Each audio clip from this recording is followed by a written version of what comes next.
Okay. So please, what authority are they doing that? And let me state one thing clear. There is no crisis in Labour Party.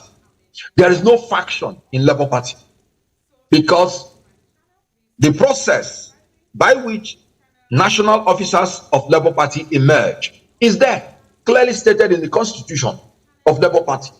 And I'm talking about Article 13, 1B IV.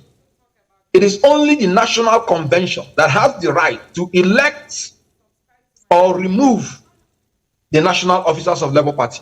So guys, the Apapa group is made up of people who the APC have decided to use to destabilize the Labour Party. But I tell you, their goal is far from being achieved. I mean, their goal is far from being achieved. So guys, before I let you watch this video in full, let's go through some of the headlines that we have for today. So guys, here are some of the headlines for today. Nigerian police grant bail to suspended Adamawa resident electoral commissioner. Ask him to report weekly. So guys, you can see the latest happenings. These are headlines for today. The police has released this man, asking him to be reporting weekly. So guys, there's something I really want to point out here. Nigeria's ethnicity problem is really so strong. You can see how they want to save the life of this man, as in they don't want him to go to jail. You can imagine if this man had come from the Igbo extraction. Do you know what would have happened to him? Honestly, if he had been on the run all this while, any day they get him, they might even kill him that day. But look at this man that disappeared. Now he reappeared. The police arrested him, and now they're asking him to go home to be reporting weekly. And by the time you know it, this matter will die off. That's Nigeria for you. Labour Party crisis. Apapa's faction is a department of APC functioning to distract us. So guys, Kenneth Okonkwo had an interview session today, and he told the whole world that these people are being sponsored. And we know it that they are being sponsored. They had a NEC meeting in Bauchi, and I tell you, they arrived in private jets, and you begin to wonder, is there nobody sponsoring them? They should be. These people are being sponsored. I mean, they are Apapa faction, and let's ignore them. Let's just ignore them. We shouldn't even be giving them attention. Mobs deny us access. Lagos Fire Service react to Alaba International Market incident. So guys, I just hope that this fire incident will not be linked to any political, route. Since after this election, it has gone from one fire incident to another one. I just hope that this one just happened on its own, because if not, it will be really painful to see a certain tribe going through all this. We've had so many fire outbreaks in Lagos since after the election, even before the election. Honestly, these are people's sources of livelihood, being wasted. And the government does not even come in to assist these people when they experience such a huge loss. So guys, I just pray that Nigeria start working for everybody. You don't want all these cases of everyday fire. I will be arrested or killed in Nigeria. Ekweremadu's accuser begs UK. So this guy, he's now trying to maybe gain a permanent asylum there. That he'll be killed or arrested if he comes to Nigeria. I don't think anybody will do him any harm, because he said he was trying to save his life. But if he finds a place in the UK to stay, good and fine. Ekweremadu has been sentenced to 10 years imprisonment. The doctor that is involved in this case, 10 years imprisonment. And Ekweremadu's wife, I think she has about 6 years to serve. So guys, this is not a joke, honestly.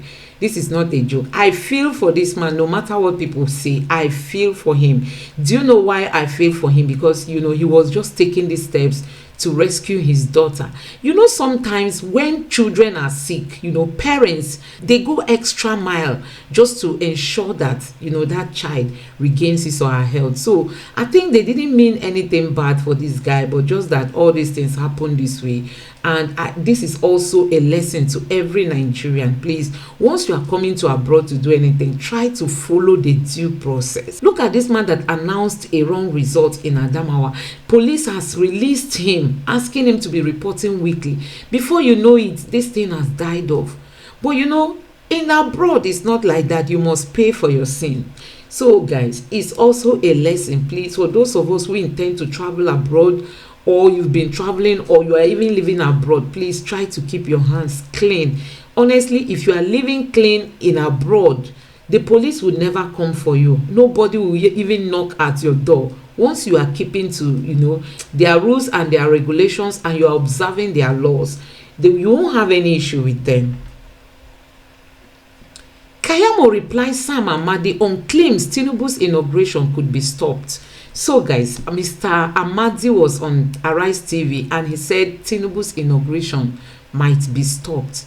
So guys, it's very possible that this inauguration might not even hold, because what if the judges decided to end this case in the next 1 or 2 weeks? Honestly, this inauguration will not hold, because we all know that Bola Ahmed Tinubu did not win this election. So the APC people, they are just out there shouting and shouting, but their shouting will not even help out at this time. We are just praying that the judges will decide to be neutral. Let them just be neutral, and I think our democracy will be upheld.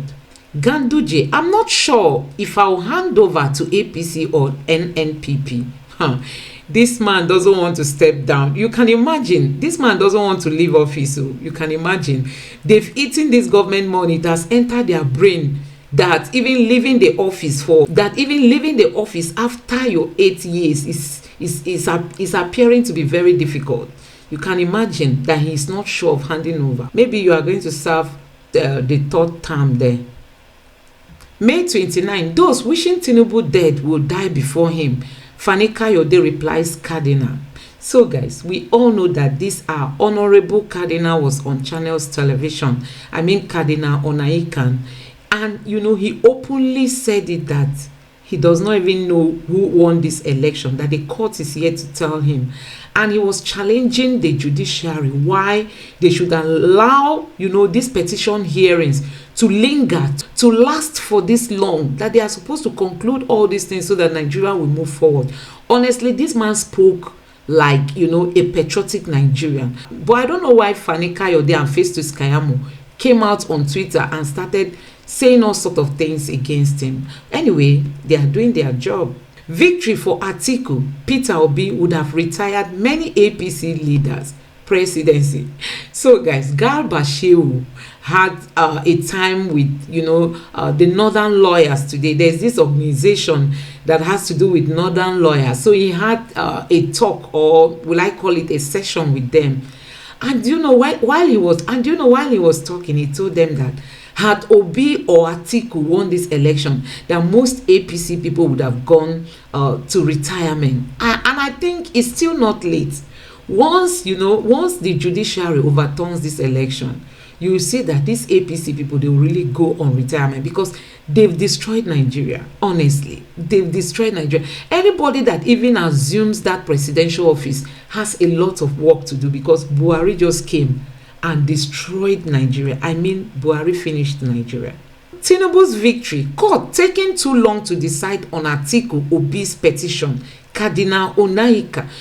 So guys, this was the interview that caused commotion everywhere, because this eminence is telling the courts that taking too long is not really good for Nigeria. They should be able to decide this court issue. You know that in Kenya it takes 30 days to decide, as in anything that has to do with election. Within 30 days, they've settled it, they've put it to rest so that the government can move forward. But in Nigeria, you have 10 months, as in 10 months, that's about 300 and something days to decide who won and who didn't win. Honestly, this is going to be dragging us backwards. We really need a reform. Our judiciary. Tinubu, Wike's relationship with APC won't last. Cabals will fight him. Primate Ayodele. So guys, I know that Wike will not find it easy, with the APC people. And that's why he has not come out to declare that he has joined the APC, because it's going to be a gradual process. He will be entering them little. But I tell you, many of them are not even happy to have Wike in their midst, because they know that once Wike comes in, he's going to overpower most of them. They already know it, and that's why they are like already raising alarm. So guys, I'm going to allow you watch this video. Just take a look at this video and drop your thoughts in the comment section below. Please don't forget to subscribe to my channel, turn on the notification bell. Please give this video a like so that YouTube can recommend it to others, and let me know what you think in the comment section below. Thank you. Factions and the crisis in the Labour Party. Mr. Okonkwo, welcome to Politics HQ. Thank you so much for joining me. Thank you very much for inviting me. Let's start with news of your suspension as well, because you're among the 12 supposedly suspended by this National Executive Council that met in Bauchi yesterday. Do you consider yourself a suspended Labour Party member? Well, you see, I am sorry to laugh because it's quite amusing. And like I always say, they are political clowns and they make people to laugh. As they were burrowing in Bauchi like rodents that the NLC chairman described them as, because a rodent is maybe like a rat who, when you put fish somewhere, it will be running around to pick it. So they are just burrowing from one hotel to the other, paid for them by their paymasters, who are the ruling party. They are now a department of the ruling party, clearly functioning to distract us from chasing our presidential mandate, which Nigerians gave to us and which we must recover through the courts. So these people, what they are doing is simply a distraction. What? If it's not a distraction, why are they targeting the presidential spokesperson? Simply to distract me from speaking about reclaiming our mandate. Now, how can I be thinking that some group of people who are not members of Labour Party, by the constitution of the Labour Party, will ever have the right to suspend anybody? As they were doing that, I was attending a meeting in the national headquarters of the National Office of Labour Party. As they were doing that in Bauchi. So tell me, who has the right to suspend who? I was with all the state chairmen, all the state secretaries, all the members of the NEC, and we were having a meeting about our party. And they were burrowing in Bauchi. And they were saying that they are suspending people. Okay. So please, what authority are they doing that? And let me state one thing clear. There is no crisis in Labour Party. There is no faction in Labour Party. Because the process by which national officers of Labour Party emerge is there, clearly stated in the constitution of Labour Party. And I'm talking about Article 13, 1B IV. It is only the National Convention that has the right to elect or remove the national officers of Labour Party. Please, is there anybody amongst them there that is elected by the National Convention? And if there is a vacancy, the national officers, among the national officers, it is the NEC by Article 13, 2B XVI. It is the NEC that has the right to replace any national officer that was removed. And if there is need for disciplinary action, it is still the NEC by the authority of Article 13, 2B XVI that has the right to remove the person. So please, did we tell you at any point in time that our national chairman was removed by our party? Do you know what it takes to remove a national chairman of the Labour Party? 2/3 of the National Convention. Did we ever tell you at any point in time that our party removed our national chairman? And then did we tell you that we elected ever by the NEC and by the convention those people parading themselves in Bauchi? So, Mr. Okonkwo, no, we did not. Mr. Okonkwo, I have to bring in the question or the issue then of the Federal Capital Territory High Court order that has restrained Julius Aburi from parading himself as the national chairman of the party, because that seems to be the basis which Lamidi Apapa and those who are supporting him are saying that he is now the one in charge of the Labour Party. So I need you to speak to that judgment, or at least that court order. Good.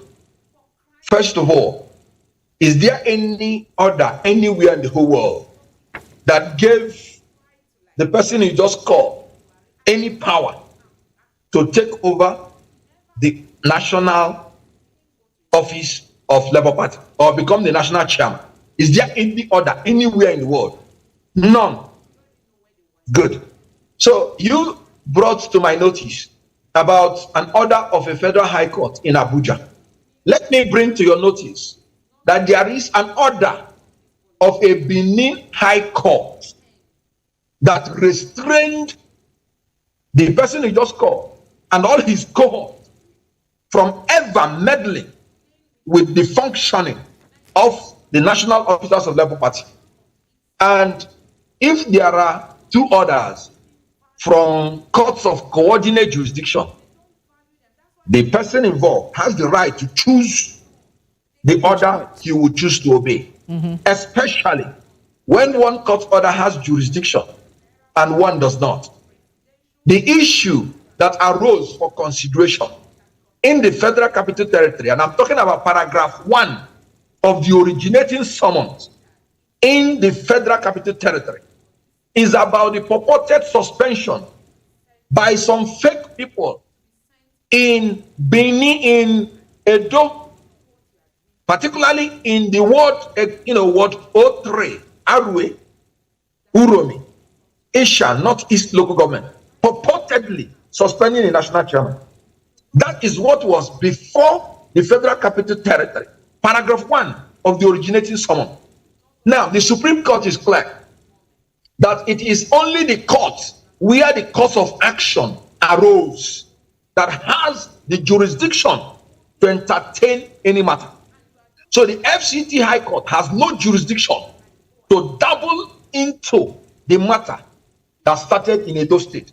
It is the High Court in Edo State. And the High Court in Edo State has rightly restrained the people you are calling and all their cohorts of distractors from ever restricting the national chairman from carrying on his duty.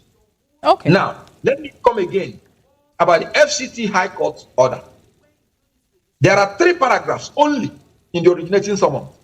The remaining 2, they are purported criminal allegations of forgery and so-called some allegations, perjury, criminal stuff by the police, by the information by the police. And the police made it clear that please don't use this information for anything. We are not going to be liable if you use this information for anything. It is purely for information purposes only, because we have not heard from the other party. And our legal department has not even given us advice on what to do. Police said this in the information. Please don't use it. And the person that requested for that information is not even a claimant. And you know the funny thing? The claimants in the FCT High Court, they are still the ward executives from Edo State. So now the Supreme Court is very clear. And I'm talking about the case of Suleiman and APC, 2023, 5 Nigerian Weekly Law Reports, part 1877. The Supreme Court is very clear. A court cannot try criminal allegations with originating summons, because originating summons is the process of court you use when there is no disputation as to the interpretation of the facts. So in criminal allegations, where you know you have to prove beyond reasonable doubt, you do not use originating summons. You use writ of summons if it is in a civil court. All right. Now, this court again in FCT, it went again and assumed jurisdiction on an issue commenced by originating summons, which it does not have jurisdiction to do, on main information, which the police say they cannot even use yet, because they have not heard from the other party. So the ex parte order is flawed. Meanwhile, by law, you are not supposed to use ex parte order to affect the right of any citizen of Nigeria that you have not heard from. So in section 36, subsection 1, section 36, subsection 4 and 5, the constitution is very clear You cannot judge on the civil rights obligation or charge anybody with a criminal offense and make an order without first of all hearing from him. Ex parte order means that you gave an order without hearing from the national parties. You can only use ex parte order to shield yourself from irreparable damage of a superior person trying to damage you, victimize you, before the court has an opportunity to hear him. All right, so you can use. Okay, so Mr. Okonkwo, I want us to move on from that. Mr. Okonkwo, please just bear with me. I want us to. In that originating summons, there was nothing in the originating summons that was talking about the legal rights of the claimants. Nothing.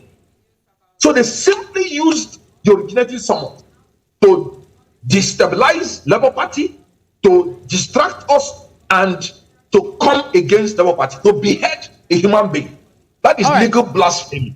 So let me take you up from with that. You've talked about this being a distraction, an attempt to destabilize the party and behead the party. But at the very beginning of this, you said that there's no crisis in Labour Party. But you also told me that this is basically individuals moving around at the behest of paymasters in an attempt to destabilize the party. Does the party, or rather you at this point, because there have been counter accusations, and we'll get to some of the accusations against you, but this accusation you've made, is there evidence of that? That there are those outside of the party who are paying individuals or a faction in the party to attempt to destabilize and distract Labour Party from pursuing its case at the tribunal?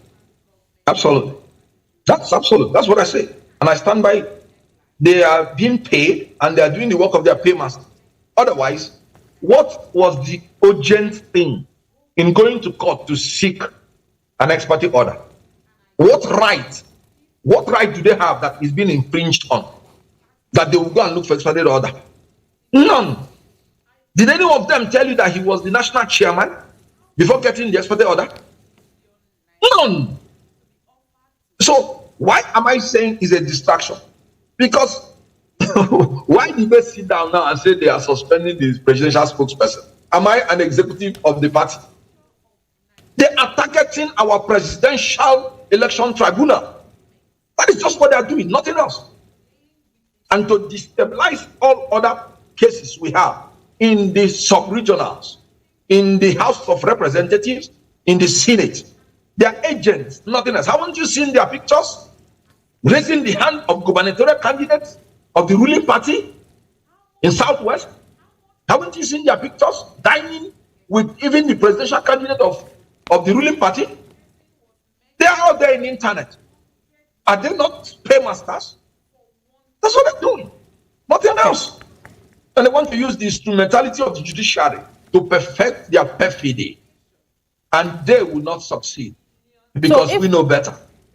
So if we are to go by the court orders that right now are conflicting, as you said, individuals will have a right when you have two courts of competent and coexisting jurisdiction, concurrent jurisdiction, that have made what it is now conflicting orders.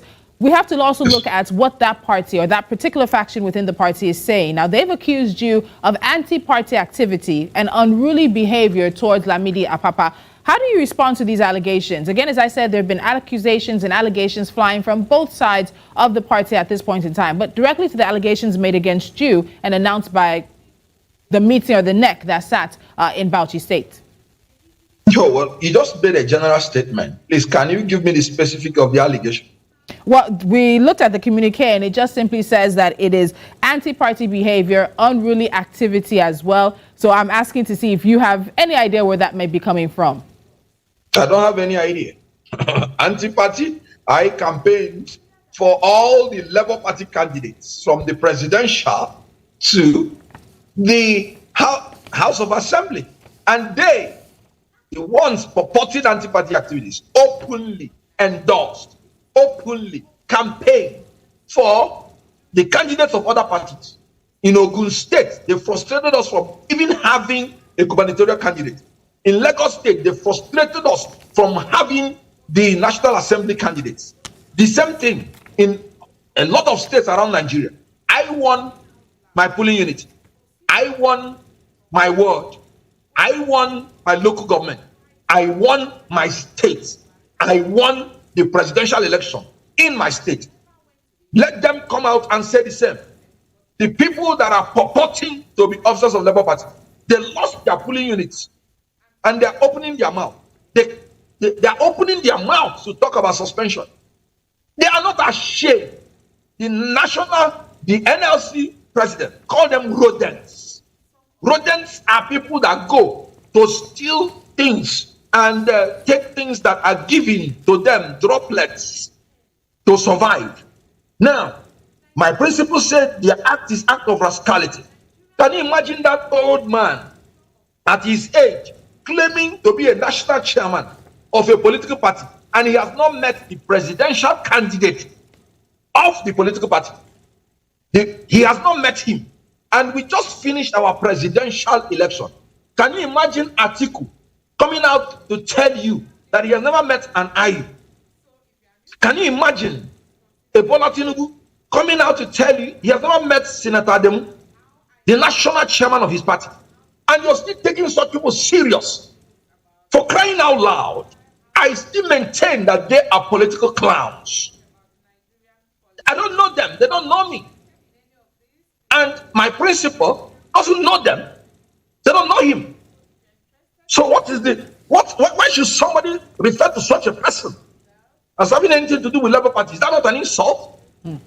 I want to, you've brought up your principal now, and that was one of the questions I was going to ask you about Mr. Obi's stance on the issues happening in the party, because you did reference, of course, the meeting that was held in Asaba Delta State, April 18th. That seemed to have the National Working Committee members, the state chairman, the secretaries, they were all present there, as well as Mr. Obi, party trustees, the NLC, the TUC also being present. And we've seen that the Bauchi NEC, let's be using locations for clarity, the Bauchi NEC has moved to suspend these individuals as well because they were present at that meeting. So coming to Mr. Obi now, you say he's used the word rascality to describe this situation. In terms of his stance, you're telling us right now that he's fully behind the Julius Aburi-led Labour Party. Beyond that, what is his stance in helping to finalize or to finish and sort out this particular leadership crisis or leadership challenge that's affecting the party? All right. First of all, by Article 13(2)(a), the composition of the NEC includes all the chairmen, all the secretaries of the states, all the members of the National Working Committee, and elected officials, and everybody. Now, 1/3 of the members of NEC is what you need before you form a quorum to do anything. And some people are in Bauchi broing in some hotels and purporting that they are doing NEC meeting. I only saw the face of the old man. I only saw his face on television as people purporting to do NEC meeting. And when, like you rightly pointed out, in the Asaba NEC, the genuine NEC, you could see that all members of NEC were present. And so they passed legitimate resolution, filled up the vacancies, expelled them, as in disciplinary action against them, removed them from office. All those people playing anti-party activities, they were removed officially from Labour Party. And Peter Obi made it clear that he stands by Julius Abure. He's made it very clear, unequivocally, and he has declared in an interview that he does not know and that the old man has never met him. And you can imagine the irony. It is mind-boggling. If they are not political clowns, help me. Give me a better word. I think you're a man of many words, and I'm very sure you'll find the words for that yourself. Now, Mr. Okonkwo, I'm going to want us to go on a break right now because there are some more things we need to look at. If you're saying that this is not a crisis, we have to look at the confusion that it presents to regular party members and also presents to Nigerians as well when you have someone claiming to be the chairman, somebody else and others having a NEC. You have two subsisting NECs in the past 2 weeks. You have two chairmen as well, but it does seem that there are different people on both ends of the divide. And then we'll also look at issues concerning the leaked audio. You've spoken about that, and we finally heard from Peter Obi himself over the weekend in an interview, and I'd like to get your thoughts on one or two things concerning that. So, Mr. Okonkwo, please hold on. We're going to take a quick break. When we come back, we'll get further into the situation in the Labour Party, particularly the internal crisis and challenges the party is facing. Can it survive in this present version of itself? Stick around. Nigeria's Labour Party has been around for decades, but the 2023 presidential campaign saw the party receive new life, with Peter Obi joining the party to run for president of Nigeria. The party won the Abia State governorship election in several seats in the National Assembly, which have provided that the party has renewed strength and importance on the national stage. But now, with what seems to be infighting rather than fighting opposition political parties, the Labour Party seems to be fighting itself, making more headlines for its internal party wranglings than anything else.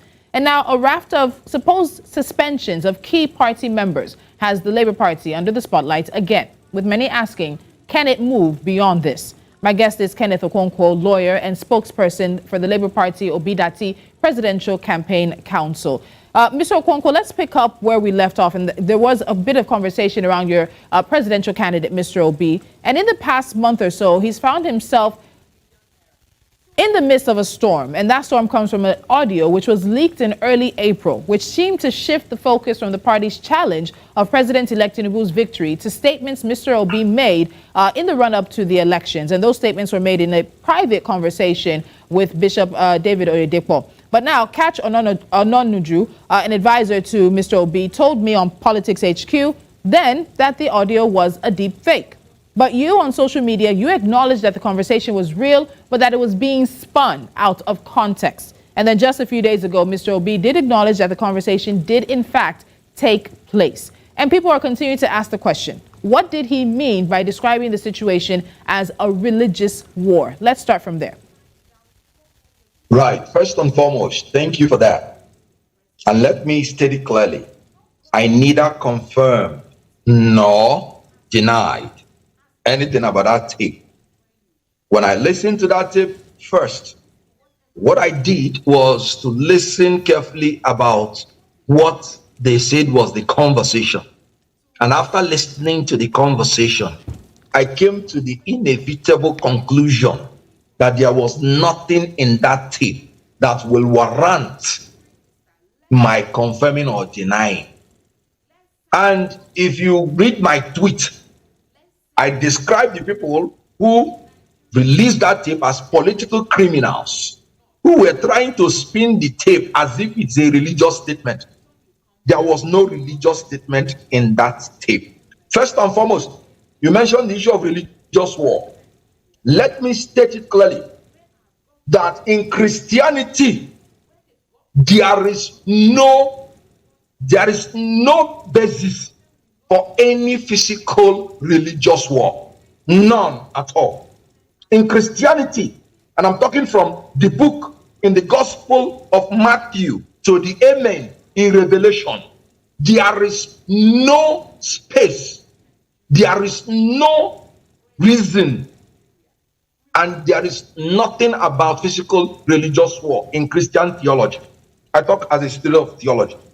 When a Christian is talking about anything war, he's talking about spiritual warfare. In 2 Corinthians 10:4, he said, the weapons of our warfare are not carnal, but mighty through God to the pulling down of strongholds. The weapons of our warfare are not physical. Jesus Christ made it clear that the kingdom he brought on earth is the kingdom of heaven, and it has nothing to do with earthly kingdom. In Christianity, religious leaders are divided and separated from political leaders. It's only political leaders that can declare war. Religious leaders can only pray. So when a Christian is saying religious war, he's simply asking for prayers, because he is telling you we are in spiritual warfare. And a politician talking to a religious leader in Christianity, only two people discussing in a private conversation, and you're talking about incitement. Are you not unintelligent? Who and who is inciting who in a discussion of two persons that is meant to be private? So look at what they say, that Oyedepo said, which I love so much. He said, all Nigerians have equal stake in this nation, and nobody should tell anybody that he's dashing anything to somebody. So what is wrong with that? And people who are saying religious war forgot that in that same tape, my principal said he visited the traditional ruler of Ofa, who is a Muslim, a politician, talking about votes for people to support him in election, and somebody is saying religious statement. Let me say it again, that I'm not confirming or denying. I listened to that conversation, and for the upteenth time, I became very proud of my principal again. They said they have been following what he was saying, and for 3 years, that is the best they can bring out. A politician asking for votes from people. Meanwhile, when they followed the presidential candidate of APC, they brought out about his being a drug baron, convicted by a court in North 10 District of Illinois, which we are in the petition fighting, and the APC have not denied it. When they followed the presidential candidate of PDP, they brought out the SPV, where he was using SPV to siphon Nigerian money. And now the only thing you say you brought out about my principal is that he is asking people to help him in an election. This person they are talking about religious anything is a man that has a Muslim ADC from Kano, Idris Mohammed, the name. He had the commissioner of police, a Muslim from Kano. This is a man that built mosques for Muslims. This is a man that sent people to Mecca on Hajj when there was flood in Anambra State. This is a man that sheltered and quartered the Alpha community in the government house. And it was the Nation newspaper that said this. Okay. Now, this is a man who said, vote for me, not because I'm an Igbo, not because I'm a Christian, but because I'm a man of competence, character, and capacity. And Mr. somebody is talking about religious war. Let me tell you who is preaching religious Mr. war. Okonkwo, The because of time. Presidential candidate Muslim, Mr. Vice Presidential candidate Muslim, Senate President Muslim, Speaker of the House of Representatives Muslim. I need you to hear me. Muslim. Hey, Mr. Okonkwo, I need you to hear me. Because of time, we need to be able to move on to some other issues because of time. But I will come back to what you said about the presidential candidates of the PDP, allegations there, as well as the president-elect now. That issue around conviction and return of money, there's clarity there. The party has said he's not convicted. He was not convicted by U.S. courts, but yes, he did return money as part of a deal with the government. So I need us to move forward. I need us to move forward because of time. Is a fine. Returning money is a fine. I need us to move forward because of time, so that we can get to a number of other issues before our time elapses.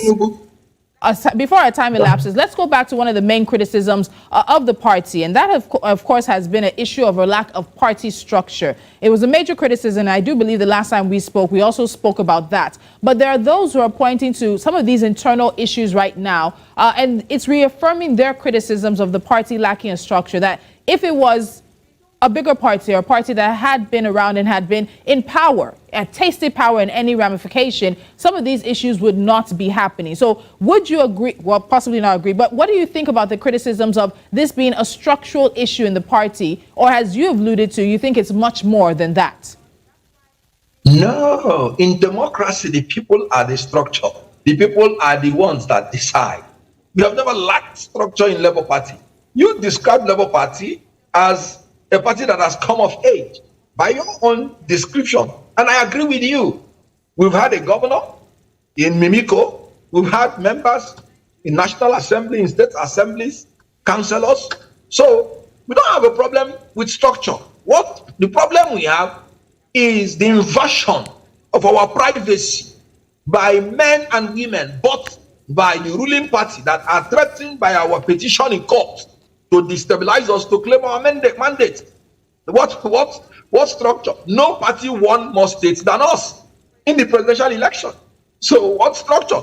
They stole our election, at least the one that IREV has reported. In Rivers State, in Plateau, they did the same thing. They swapped our votes. So we won in FCT, None of them got 25%. We won in Lagos, commercial capital, federal capital. So what structure? The people that have the structure of corruption and criminality and impunity, they could not perform better than us. So we are the first force in Nigeria. That is why they are doing everything possible to distract us, to divide us, to disintegrate us. But you know what? We are getting stronger and stronger by the day. We don't have a problem of structure. And we are going to be victorious at the end by the grace of God.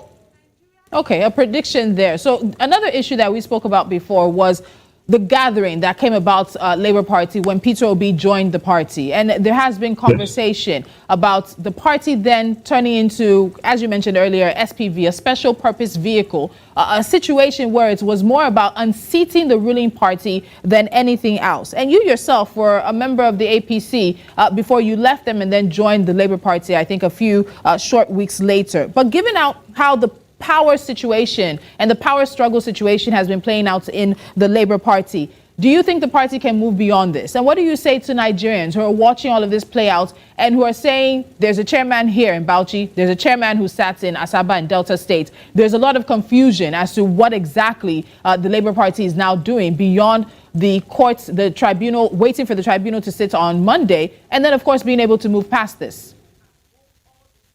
Well, the only thing I'm going to tell people is that there is nothing to move past.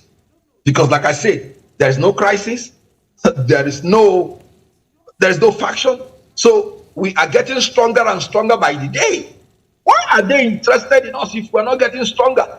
Have you ever seen anybody casting a stone on a tree that has no fruits? It's because we have fruits. Nyafo, nyafo. That is why they want to cast stone on us. So the only thing I'm going to tell Nigerian people, especially the obedient, is that we are moving on. Nothing is going to stop this move for a new Nigeria. A Nigeria where the youths will get employment. A Nigeria where the green passport will be respected. A Nigeria where every citizen of Nigeria in any troubled country will be adequately evacuated before the calamity befalls him. A Nigeria free from religious and ethnic bigotry. A Nigeria free from the old order of corruption, of criminality, of impunity, which APC has become a symbol of. APC has failed in everything.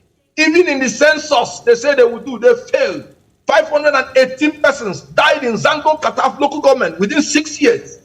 APC has not removed oil subsidy that they promised from 2015. Is there anything APC has not failed on? 22-point-something trillion naira that they borrowed illegally by the words of Senate President, who is putting a stamp to that illegality.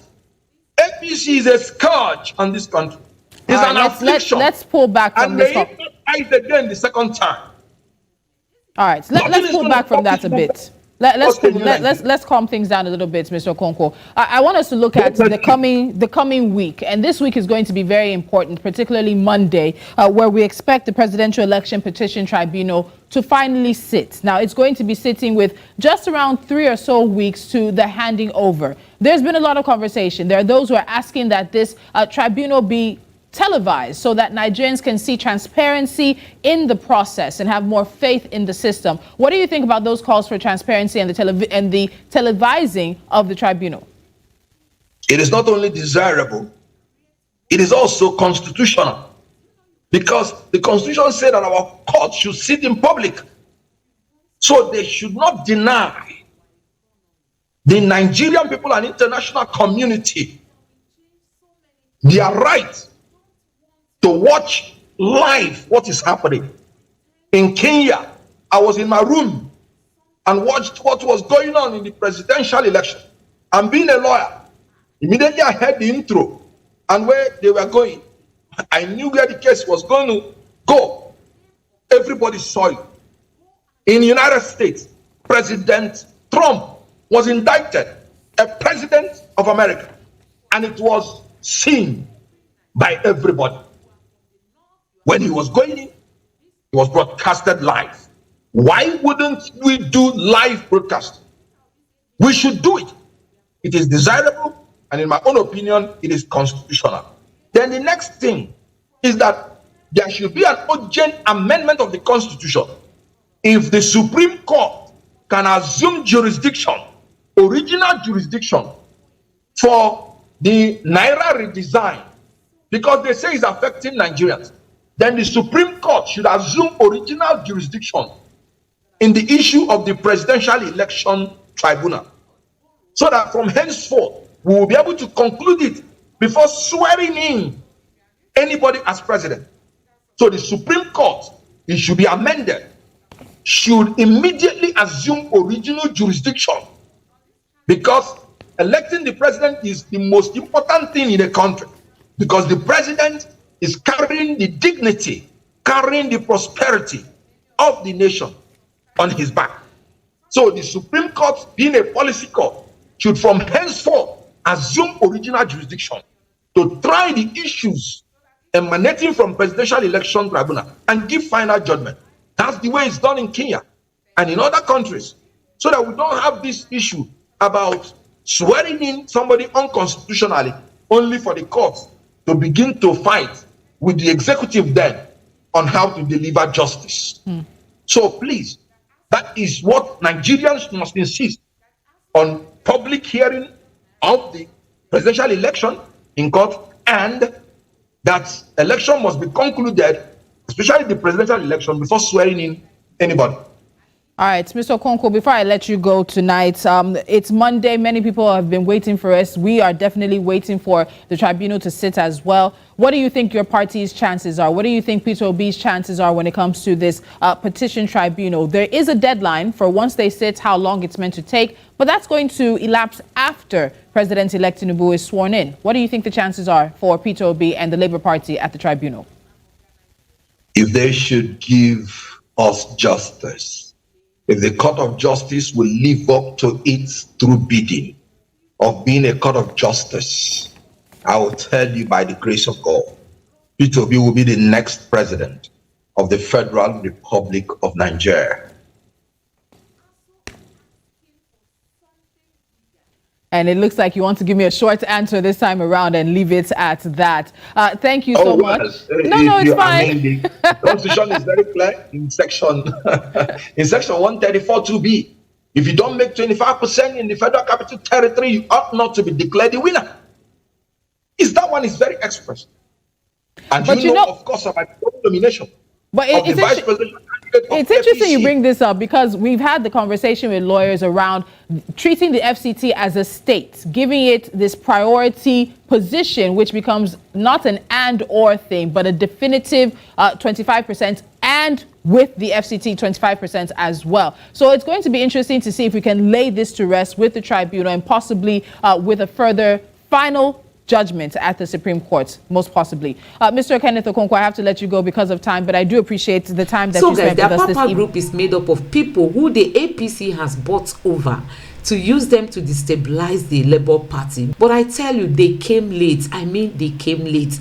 Their goal is far from being achieved. They will not achieve their goal in the Labour Party, because, you know, the United House is bigger than them. And you know, we are moving forward, and our mandate must be recovered. So guys, you can see that the Labour Party has no issue. It's just that this set of people have decided to work against the party for their own selfish interests. But we know that we are in a journey of building a new Nigeria, and Peter Obi is focused. Peter Obi is determined. Peter Obi is not even paying attention to them, because paying attention to them is like giving them some level of relevance.